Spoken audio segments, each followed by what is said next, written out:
Hello YouTube and welcome back to another 3D Rust tutorial. In this series I'm going to go over the basics of animation in Autodesk Maya. In this episode I'm going to show you how to create a one-legged character like I did in this animation here.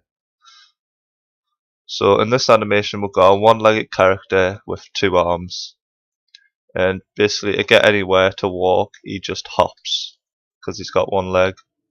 And we've got animations like pressing the doorbell, checking his watch, opening the door, kicking the door, climbing up onto the scaffolding, and jumping through a window. So I'm going to show you the basics of how to set up something like this. So in this first episode I'm going to show you how to create the basic character model. So I'm just going to get a cube, I'm just going to scale it up, and then just going to scale it out this way, and I'm going to move it up. So this is our basic head or body also, because the arms are also on the head. So now I'm just going to get another cube, I'm just going to duplicate this one, so Ctrl D and move it down. I'm just going to scale this one appropriately. So this can be the top part of our leg. So I'm just going to move it up a bit.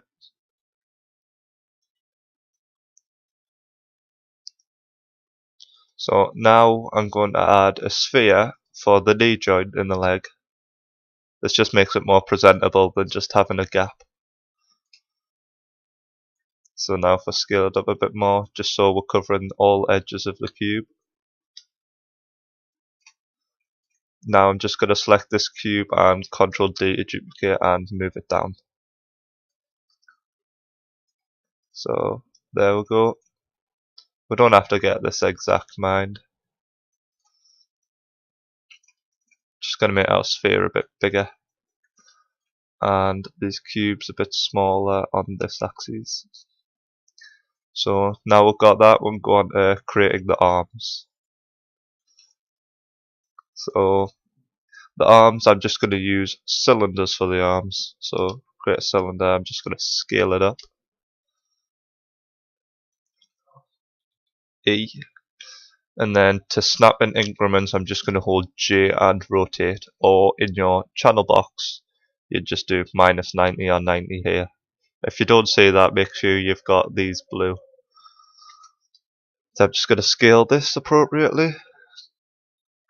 Usually I'd have my sketch in the scene in a T-pose, but for this tutorial I don't have that set up, so we're just going to wing it and see how it goes.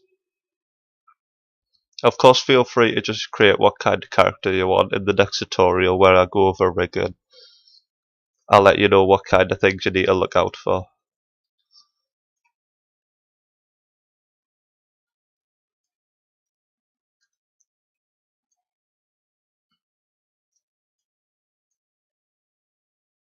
So once we've got that, I'm just going to add a sphere. That's going to be our elbow joint. Of course, if you want, you can also have a sphere for the shoulder joint, which I'm going to do. I think it just gives you more control when pairing the objects together. I'm just going to take the height of these spheres and copy and paste it in this cylinder just so they're in line together. Now I'm going to make some scale adjustments. And then I'm just going to Ctrl D duplicate this, and there we go. So now we've got that, and just select them all again, hit Ctrl D and move them along.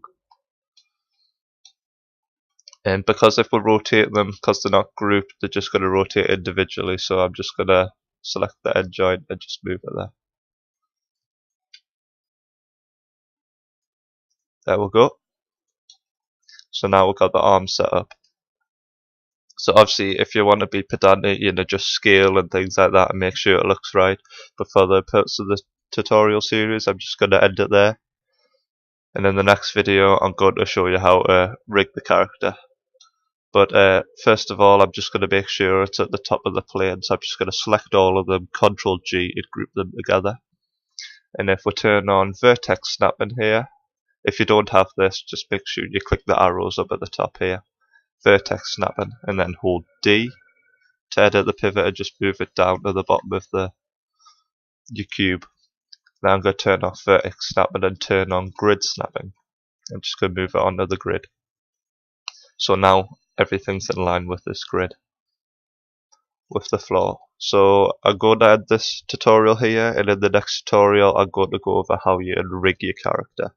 So thank you for watching. Please subscribe to 3D Ross if you found this helpful. Give it a like, and I'll see you in the next video.